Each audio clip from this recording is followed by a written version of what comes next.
Bu Laila baru saja terlelap ketika tiba-tiba merasa ada sesuatu menindih tubuhnya, hingga membuatnya tidak bisa bernafas karena sosok yang berada di atas tubuhnya itu berwarna hitam. Bu Laila hendak membacakan ayat kursi, tapi suaranya malah tidak bisa keluar, seperti ada sesuatu yang menahan tenggorokannya. Ya Allah, itu apaan ya? Bu Laila bertanya dalam hatinya. Namun sosok hitam besar itu semakin kuat menekan tubuhnya, hingga Bu Laila benar-benar merasa kaku, tidak bisa menggerakkan anggota tubuhnya. Bu Laila mencoba sebisa mungkin membaca ayat kursi dalam hatinya, meski sambil menahan rasa sesak di dadanya.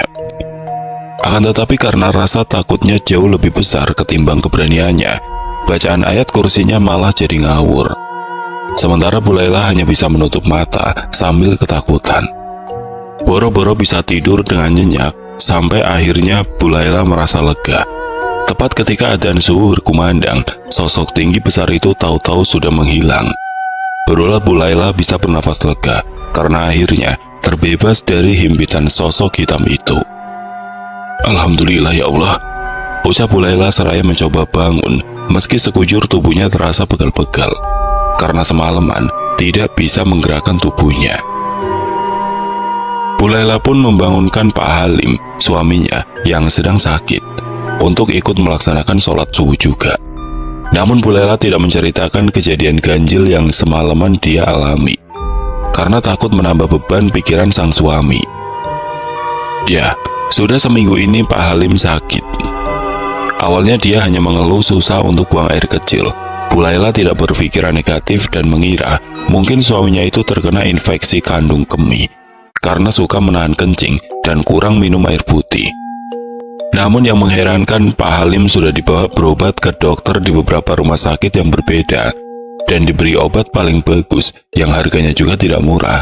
Tapi penyakit yang diderita Pak Halim tidak kunjung sembuh. Bahkan ketika pihak rumah sakit menyarankan operasi, hal itu sudah dituruti oleh pihak keluarga Pak Halim. Meskipun mereka terpaksa harus menjual sebidang tanah milik Pak Halim untuk membiayai operasinya. Kini Pak Halim hanya dirawat di rumah saja, namun dengan selang yang dipasang di tubuhnya untuk membantunya ketika hendak buang air kecil.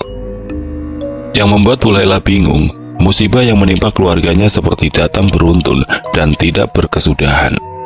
Sebelum Pak Halim menderita penyakit susah buang air kecil, anak kedua mereka yang masih kelas 2 SMA yang bernama Doni, tiba-tiba saja jatuh dari tangga lantai atas rumah mereka. Saat itu, Doni mengaku sedang santai duduk di atas tangga lantai 2 sambil mendengarkan musik dari ponselnya. Tapi tiba-tiba, dia merasa ada sebuah tangan yang tidak terlihat mendorong tubuhnya hingga Doni jatuh terguling melewati banyak anak tangga.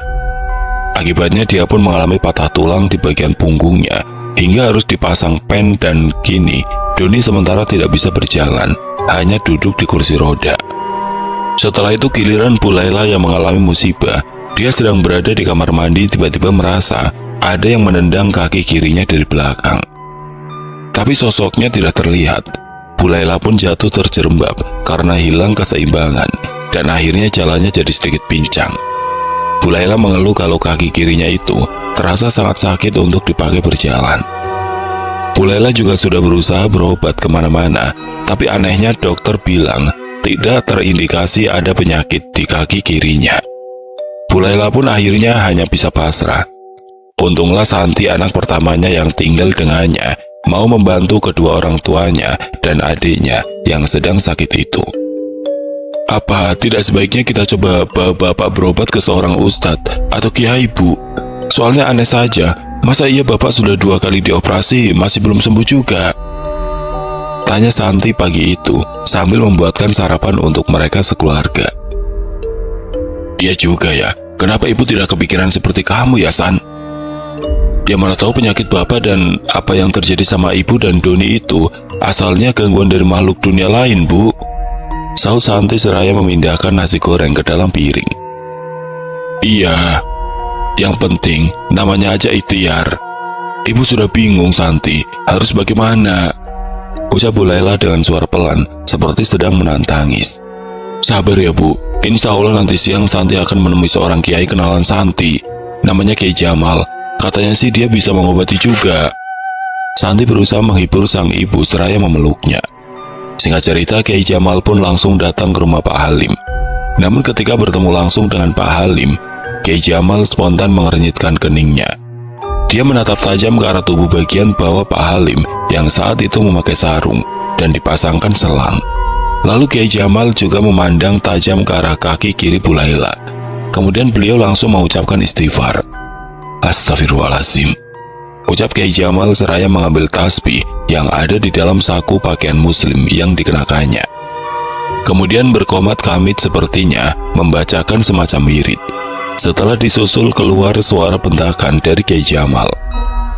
Kenapa kalian mengganggu keluarga ini? Kamu ular hitam berkepala dua, keluarlah dari kemaluan Pak Halim. Lalu kamu gendruwo, lepaskan pegangan tanganmu itu dari kaki kiri Bu Laila. Bentak Kiai Jamal sambil terus berkomat kamit membacakan wirid. Sesekali beliau menghentak-hentakan tasbih yang dipegangnya ke arah depan, seperti sedang berusaha mengusir sesuatu yang tidak terlihat oleh mata telanjang. Semua orang yang ada di ruang tamu, yaitu Pak Halim, Bu Laila, Santi, dan Dodi, saling berpandangan karena merasa bingung melihat ekspresi kaget yang diperlihatkan oleh Kiai Jamal. Mereka juga lebih kaget lagi ketika Kiai Jamal menyebutkan dua sosok astral berupa ular hitam berkepala dua dan gendruwo. Namun mereka belum berani menanyakan itu ke Kiai Jamal karena takut mengganggu konsentrasi beliau.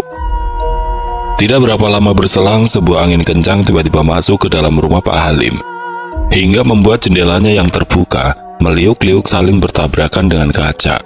Begitu juga pintu depan yang terbuka, jadi terbanting sendiri dengan kencang hingga menimbulkan suara bantingan yang sangat keras dan mengagetkan semua orang yang berada di ruang tamu. Brak!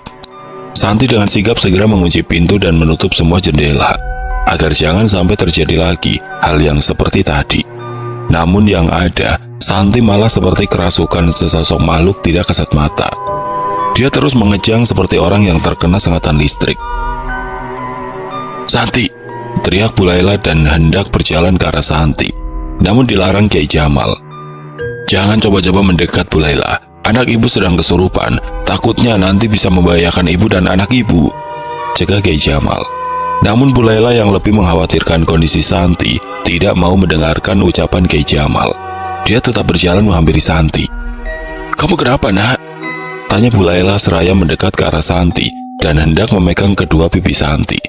Namun hal yang tidak terduga pun terjadi. Tiba-tiba saja kedua tangan Santi terangkat ke atas hendak mencekik Bu Laila, hingga Bu Laila megap-megap tidak bisa bernapas. Melihat hal itu, Kiai Jamal tidak tinggal diam. Beliau langsung memukul-mukulkan tasbih yang dipegangnya ke arah tangan Santi, seraya berkomat kamit membacakan zikir. Di luar dugaan, sebuah teriakan terdengar dari mulut Santi. Ampun, panas, panas! Sontak kedua tangan Santi yang tadi mencengkram leher Bu Laila pun terlepas.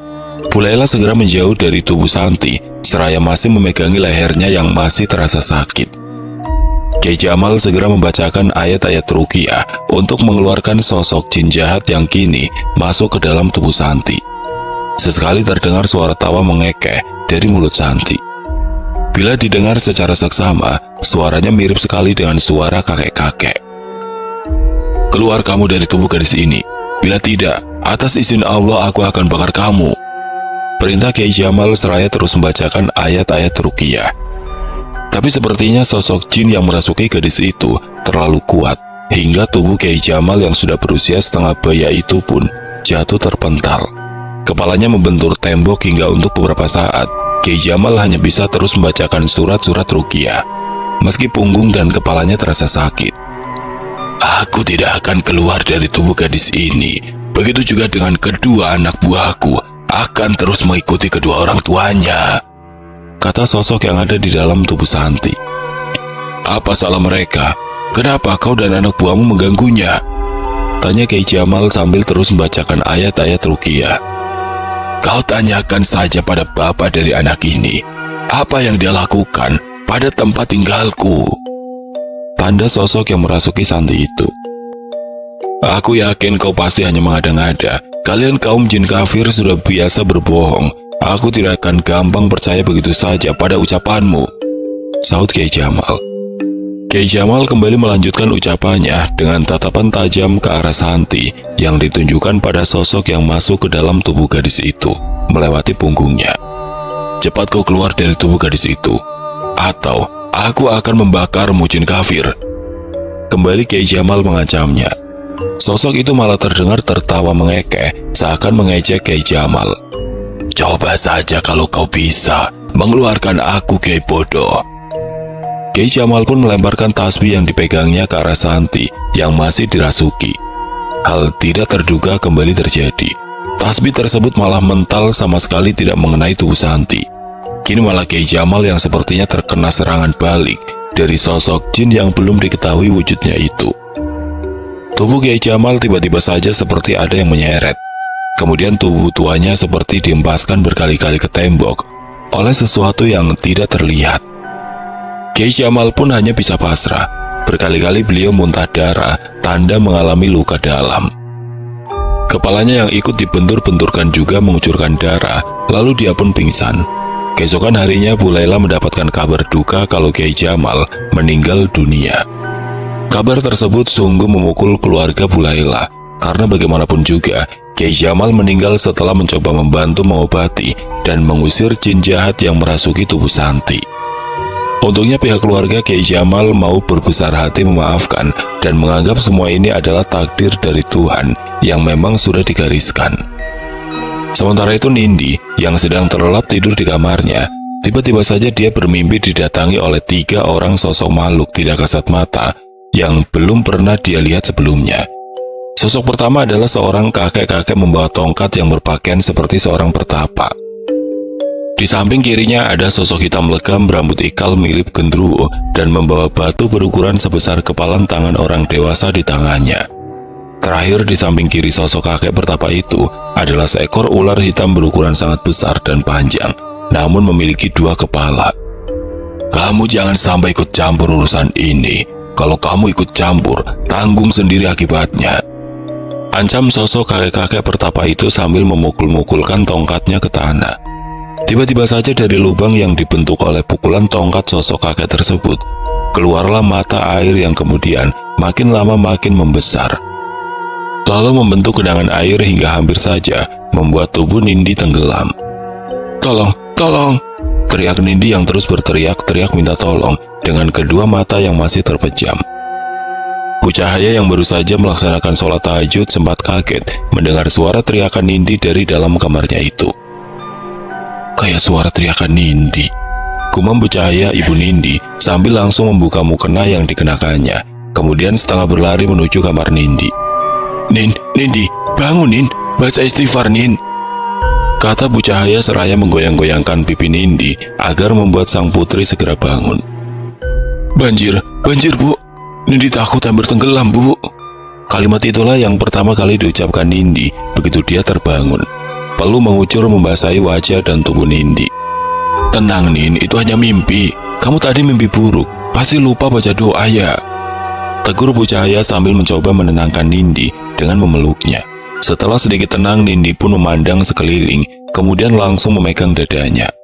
"Alhamdulillah ya Allah, rupanya itu hanya mimpi," ucap Nindi lega. "Memangnya kamu mimpi apa sih Nin, sampai teriak-teriak histeris begitu?" tanya Bu Cahaya sambil mengangsurkan handuk yang tergantung di balik pintu kamar untuk mengelap wajah Nindi yang basah oleh keringat. Kemudian Nindi pun menceritakan semua mimpinya dan Bu Cahaya pun menyimak dengan sungguh-sungguh. "Mimpi Nindi aneh sekali. Semoga ini bukan pertanda kalau anakku ini akan terancam bahaya ya Allah," batin Bu Cahaya dalam hati.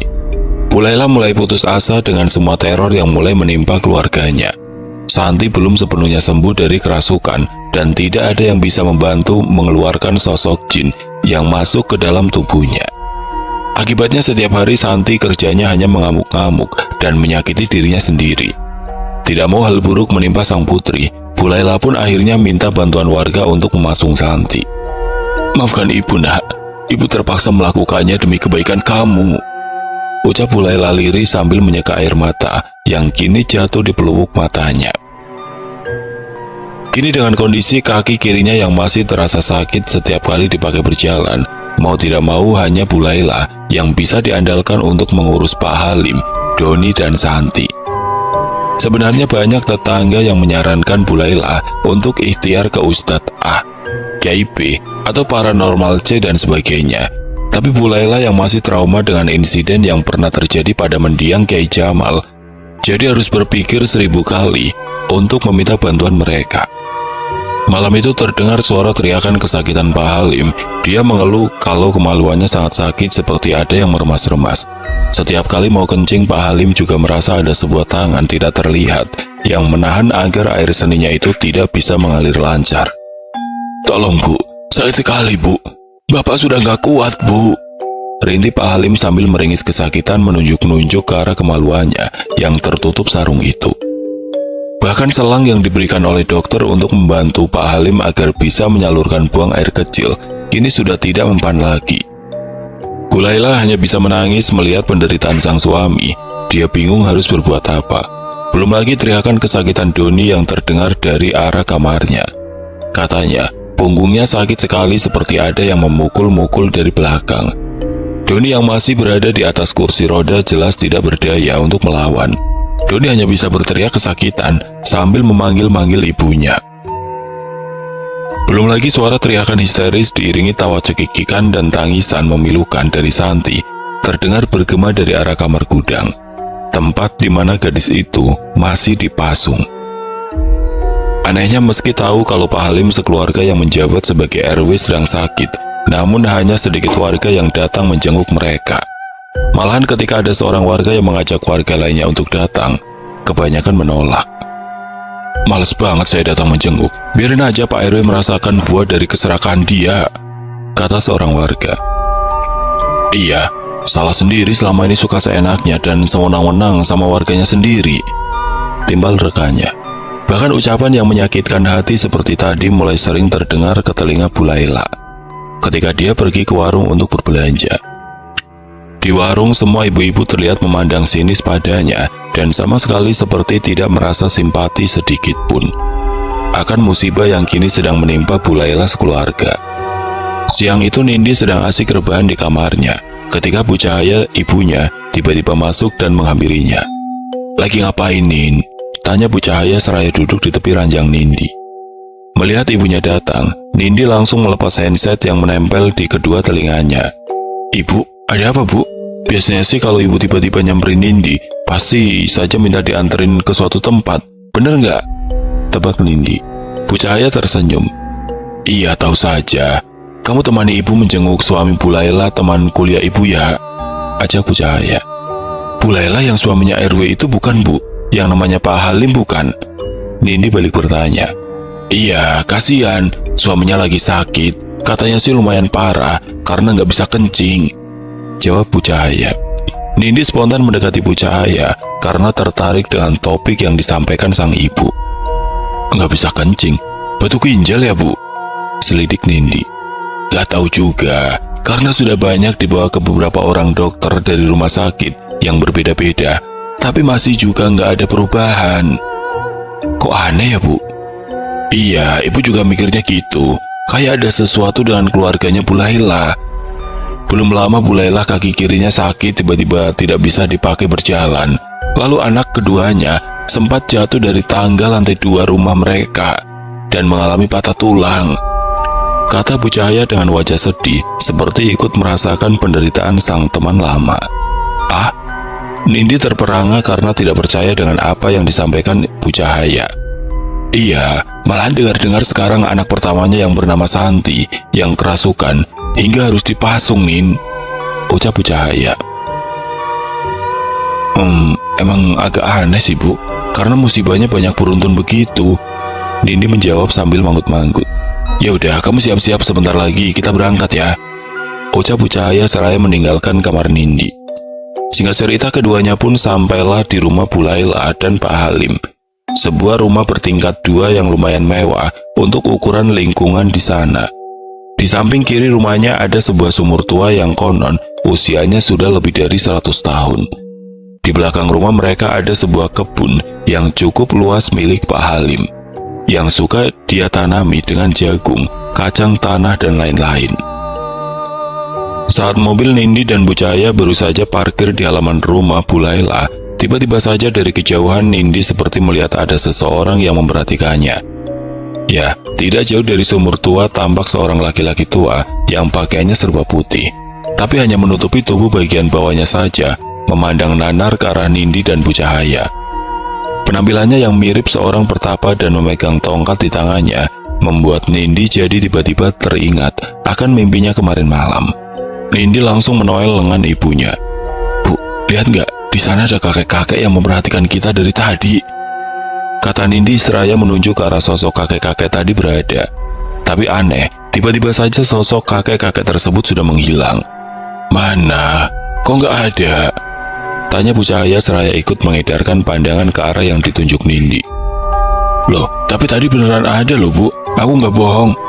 Tahu nggak, sosok kakek-kakek itu persis banget sama sosok kakek-kakek yang ada di mimpi buruk aku, Bu," tanya Nindi keheranan. "Sudahlah, jangan kamu pikirin. Ayo kita masuk," ajak Bu Cahaya sambil memegang tangan Nindi. Namun baru saja keduanya melangkah masuk ke teras rumah, mendadak kepala Nindi menjadi sangat pusing, bagai diputar-putar layaknya gasing. Begitupun juga perutnya terasa begitu mual, seperti ada yang mengaduk-aduk dari dalam. Berbeda dengan Bu Cahaya yang sepertinya biasa-biasa saja. "Kamu kenapa, Nin?" Bu Cahaya heran melihat Nindi yang memegangi perut dan mulutnya. Belum sempat Nindi menjawab, tiba-tiba Nindi ambruk tepat di depan pintu masuk. Bu Cahaya pun kelimpungan. Bu Laila yang membukakan pintu ikut kaget dan membantu Bu Cahaya menggotong tubuh Nindi masuk ke dalam rumah, lalu merebahkan tubuh jangkung gadis itu di atas sofa. Sementara itu Nindi merasa seperti dibawa ke sebuah tempat yang sangat asing baginya. Tempat itu bentuknya seperti sebuah bulatan yang ada genangan air di dalamnya. Nindi sampai merasa menggigil kedinginan karena tubuhnya sempat terkena cipratan air yang berada di dalam tempat yang mirip sumur tua itu. "Kamu benar-benar gadis yang keras kepala. Aku sudah memperingatkanmu jangan ikut campur urusanku, tapi kamu malah sengaja datang ke sini seolah-olah ingin menantangku," bentak sebuah suara berat yang bergema dari sumur itu. Nindi yang masih bingung celingukan ke kiri dan ke kanan. Saat mendongak ke atas dia baru sadar, rupanya saat itu dia memang sedang berada di dalam sebuah sumur.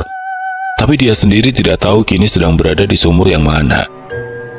"Kek, saya minta maaf sebelumnya, tapi jujur saya tidak tahu apa yang sedang kakek omongin. Saya nggak tahu apa-apa, Kek. Dan kenapa saya malah dibawa-bawa dalam urusan yang saya sendiri nggak tahu?" protes Nindi. "Jangan pura-pura bodoh kamu. Aku tahu kamu bukan anak sembarangan. Kamu anak istimewa yang diberikan Tuhan kelebihan. Tapi kamu salah besar bila sampai membela orang yang salah. Ingat itu," tanda suara sosok kakek-kakek pertapa itu. "Duh, makin pusing saya, Kek. Coba tolong kakek jelaskan siapa orang yang kakek bilang bersalah itu. Lalu kesalahan apa yang sudah dia perbuat hingga kakek begitu murka?" Nindi memberanikan diri untuk bertanya. Padahal itu hanya akal-akalan Nindi saja, karena sebenarnya dia sedang berusaha mencari cara agar bisa keluar dari dalam sumur tersebut. "Baiklah, laki-laki yang bernama Halim itu sudah mengotori rumah kediamanku yang sudah aku huni selama hampir 200 tahun. Rumahku yang dulu bersih, terawat dan begitu nyaman untuk ditinggali, kini berubah jadi tempat pembuangan kotoran dan air kencing manusia. Apa menurutmu itu tidak kurang ajar? Mana mungkin aku diam saja?" Tanda sosok kakek pertapa tersebut yang kini tahu-tahu sudah berdiri dengan posisi kayang di depan Nindi. Nindi manggut-manggut. Kini dia paham akar permasalahannya. Rupanya Pak Halim dengan sengaja menjadikan sumur tua yang ada di samping rumahnya tersebut sebuah tempat pembuangan kotoran. Hal itulah yang memicu kemurkaan sosok kakek pertapa hingga membalas dendam dengan meneror seluruh anggota keluarga Pak Halim dan memberinya penyakit yang tidak bisa disembuhkan oleh dokter manapun. "Baik, Kek, sekarang saya paham. Tapi maaf, apa saya boleh membantu kakek untuk menyampaikan semua ini ke Pak Halim? Biar mereka tahu letak kesalahan mereka itu di mana." "Baiklah, aku hanya minta agar rumahku ini kembali dikembalikan seperti sedia kala. Aku ingin rumahku ini bersih dari semua kotoran dan air kencing manusia yang sudah terlanjur mereka buang ke sini," pinta sosok kakek pertapa tersebut. "Baik, Kek, nanti semua pesan kakek akan saya sampaikan ya. Semoga saja Pak Halim sekeluarga menyadari kehilafan mereka." Tidak lama kemudian Nindi seperti merasa berada di dalam pusaran sebuah lorong mirip lorong waktu. Dia terbang melayang dengan badan yang terasa ringan seperti sebuah kipas yang diterbangkan angin. Saat itulah Nindi langsung terbangun dan tahu-tahu sudah berada di ruang tamu rumah Bu Laila dan Pak Halim. "Nindi, kamu sudah siuman, nak?" "Syukurlah," kata Bu Cahaya. "Ini minum dulu, Neng Nindi," timbal Bu Laila sambil mengangsurkan segelas air putih ke Nindi. "Makasih, Bu," ucap Nindi seraya langsung meminum air tersebut hingga habis. "Sekarang ceritakan sama kami, tadi apa yang sudah terjadi sama kamu? Tadi itu kamu pingsan, Nin. Lama banget, hampir 2 jam," kata Bu Cahaya. Nindi melongo. "Masa iya sih, Bu, aku pingsannya selama itu? Perasaan tadi cuma sebentar doang," tanya Nindi keheranan. "Ya udah buruan, kamu cerita." Lalu Nindi pun menceritakan semua yang sudah dialaminya, termasuk tentang amanat sosok kakek bertapa, penghuni sumur tua. Ketika Bu Laila mempercayai semua yang dikatakan Nindi, namun reaksi sebaliknya justru diperlihatkan Pak Halim. "Halah, kamu ini Neng Nindi, paling cuma ngarang doang. Mana ada cerita seperti itu, paling cuma hasil hayalan kamu saja kan?" ejek Pak Halim. Bu Cahaya yang merasa tersinggung dengan ucapan Pak Halim langsung menegurnya. "Maksud Pak Halim apa? Apa Pak Halim bilang anak saya ini cuma bohong? Cuma tukang cerita? Iya gitu?" kata Bu Cahaya yang tidak terima dengan ucapan Pak Halim. "Kan memang iya, itu buktinya. Dari isi ceritanya saja aneh banget. Mana mungkin anakmu itu bisa keluar hidup-hidup dari sumur itu? Sumur tua di samping rumah saya itu dalam banget loh. Rasanya tidak mungkin ada manusia yang bisa keluar dengan selamat dari sana," kata Pak Halim yang masih bersikukuh dengan pendapatnya. Nindi yang juga ikut merasa tersinggung sebenarnya tidak peduli. "Pak, saya tidak maksa Pak Halim untuk percaya sama cerita saya barusan. Tapi tolong kalau ingin Bapak sekeluarga selamat, bersihkan kembali sumur tua yang kini sudah tercemar oleh air kencing dan kotoran manusia yang sudah Bapak jadikan tempat pembuangan itu. Penghuni sumurnya sangat murka loh sama Bapak," tandas Nindi sedikit emosi. Bu Laila yang dari tadi menyimak semua ucapan Nindi, tiba-tiba menegur Pak Halim. "Tuh Pak, betul kan firasat Ibu?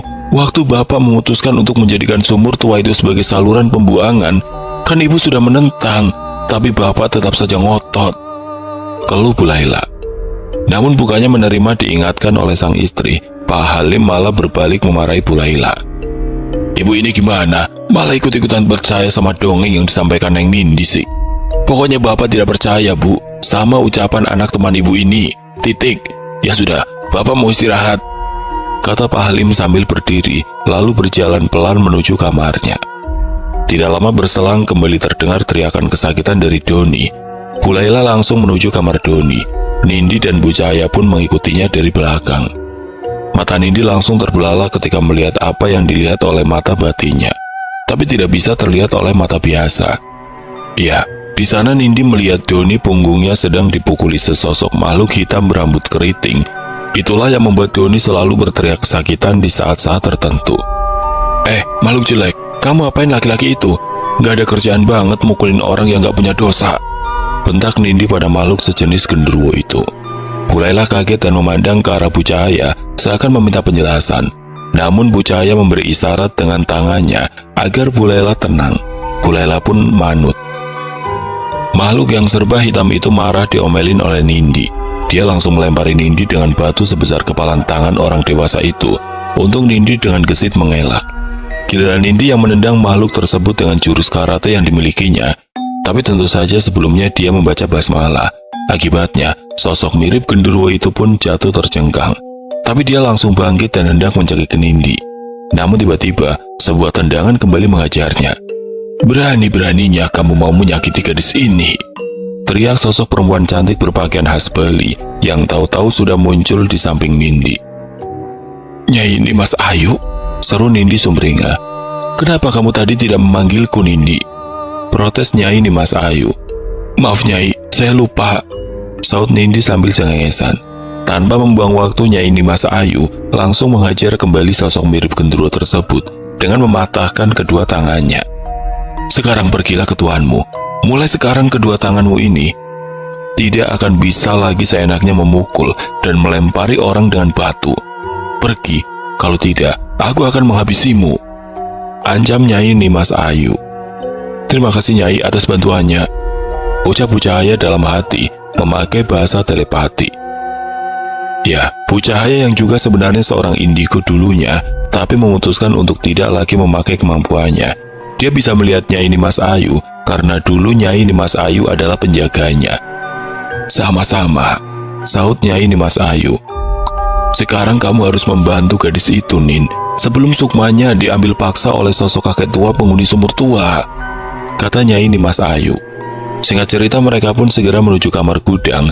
Nindi sungguh merasa terenyuh dengan pemandangan yang dia lihat, di mana dia melihat Santi kondisinya sungguh memprihatinkan. Kedua kakinya diikat dengan rantai besi, sementara rambutnya acak-acakan. Belum lagi bau pesing dan bau kotoran manusia juga ikut tercium, membuat siapapun tidak betah berlama-lama berada di sana. Keluar kau kakek tua, jangan menyakiti gadis ini, dia tidak bersalah. Nyai Nimas Ayu langsung membentak ke arah sosok kakek pertapa yang merasuki tubuh Santi. Terdengar suara terkekeh yang sangat dikenali Nindi. Gadis bau kencur, kau tadi aku lepaskan karena kau berjanji akan menyampaikan amanatku pada pemilik rumah ini. Tapi kenapa malah sekarang kau bawa teman untuk menyerangku dan anak buahku si Gendruwo? Kata sosok kakek pertapa yang sepertinya menganggap Nindi sudah ingkar janji. Maafkan saya, kek, tapi semua amanat kakek sudah saya sampaikan pada Pak Halim, tapi beliau tidak mempercayai semua ucapan saya. Nindi mencoba menjelaskan. Aku tidak mau tahu. Siapapun orangnya yang sudah mengotori rumahku harus mendapatkan hukuman setimpal, termasuk gadis ini. Dia harus memberikan sukmanya sebagai gantinya, kata kakek pertapa yang di luar dugaan keluar dengan sendirinya dari tubuh Santi. Tapi dia membuat gerakan cepat dengan terbang kayang dengan posisi kedua tangan, seperti hendak mencabut sesuatu dari ubun-ubun kepala Santi. Langkahi dulu mayatku kakek tua, sangga Nyai Nimas Ayu yang langsung melempar sekuntum bunga kamboja yang terselip di telinganya. Disusul Nyai Nimas Ayu membuat gerakan seperti penari kecak khas Bali dengan menghentak-hentakan kedua kakinya secara bergantian ke lantai. Kedua matanya melotot ke arah si kakek pertapa. Kurang ajar, berani kau membohongiku, sungut si kakek pertapa yang merasa kesakitan ketika lemparan bunga kamboja tadi membuat kedua tangannya terluka. Disusul suara hentakan kedua kaki Nyai Nimas Ayu membuatnya langsung jatuh terjerembab. Tanpa membuang waktu, Nyai Nimas Ayu pun mengeluarkan sebuah tali gaib dari balik sanggulnya. Tubuh kakek pertapa itu pun langsung terikat. Kurang ajar, buka ikatan tali ini, biarkan aku keluar, dasar kau wanita sialan, umpat sosok si kakek pertapa. Aku tidak akan pernah membukanya kecuali kau suruh peliharaan ular hitammu itu untuk melepaskan lilitan dari kemaluan laki-laki pemilik rumah ini. Cepat, perintah Nyai Nimas Ayu. Baiklah, aku akan lakukan, jawab si kakek pertapa seraya memejamkan matanya. Tapi di luar dugaan, rupanya sosok kakek pertapa itu justru ingin membohongi Nyai Nimas Ayu yang sedang lengah. Ketika Nyai Nimas Ayu mencoba menyadarkan Santi yang pingsan dan membersihkan sisa aura negatif yang menempel di tubuhnya, tiba-tiba saja si kakek tua memanggil sosok ular hitam berkepala dua peliharaannya. Sontak sosok ular itu langsung hendak membeli tubuh Nyai Nimas Ayu. Untunglah Nindi yang bisa membaca arah serangan si sosok ular segera menangkap kedua kepala ular tersebut, kemudian membantingnya berkali-kali ke tanah dengan dialiri tenaga dalam dan berulang-ulang dia bacakan ayat kursi. Akhirnya sosok ular besar berkepala dua itu pun berubah menjadi kepulan asap lalu menghilang. Mampus kamu, berani-beraninya membohongi Nyai Nimas Ayu, kata Nindi dengan geram. Melihat kedua anak buahnya sudah berhasil ditaklukkan, wajah sosok kakek petapa itu pun berubah pucat pasi ketika menatap wajah Nyai Nimas Ayu yang siap-siap hendak memukulnya dengan memakai tongkat miliknya sendiri. Ampun, jangan habisi aku janji tidak akan lagi mengganggu keluarga ini. Baiklah, kali ini aku melepaskan kau kakek tua, tapi lain kali kalau kita bertemu lagi dan kau masih berbuat onar, aku tidak segan-segan untuk menghabisimu, tandas Nyai Nimas Ayu. Keesokan harinya Pak Halim sekeluarga datang ke rumah Bu Cahaya untuk mengucapkan rasa terima kasih atas semua bantuannya. Pak Halim juga minta maaf secara pribadi pada Nindi dan Bu Cahaya atas kata-katanya yang sudah menyinggung perasaan mereka berdua. Kini Pak Halim sekeluarga sudah sembuh dan bebas dari teror yang dilakukan penghuni sumur tua. Sebagai bentuk rasa penyesalan, Pak Halim pun menyuruh warga untuk membantu membersihkan sumur tua tersebut dan memutuskan untuk menutupnya. Pak Halim juga menyadari kalau semua yang menimpa sekeluarganya itu juga sebagai teguran dari Tuhan atas keserakahannya selama ini sebagai ketua RW, di mana Pak Halim tidak pernah transparan bila setiap kali menerima bantuan dari pihak luar, yang awalnya ditunjukkan untuk membantu kesejahteraan masyarakat, tapi malah dia tilep sendiri bantuannya. Pak Halim juga selalu melakukan pemotongan kepada para warga yang mendapat bantuan dari pemerintah, lalu uangnya dia nikmati untuk kepentingannya sendiri. Hal itulah yang membuat banyak warga tidak suka padanya. Setelah meminta maaf secara terbuka kepada warga, Pak Halim pun memilih untuk mengundurkan diri dari ketua RW.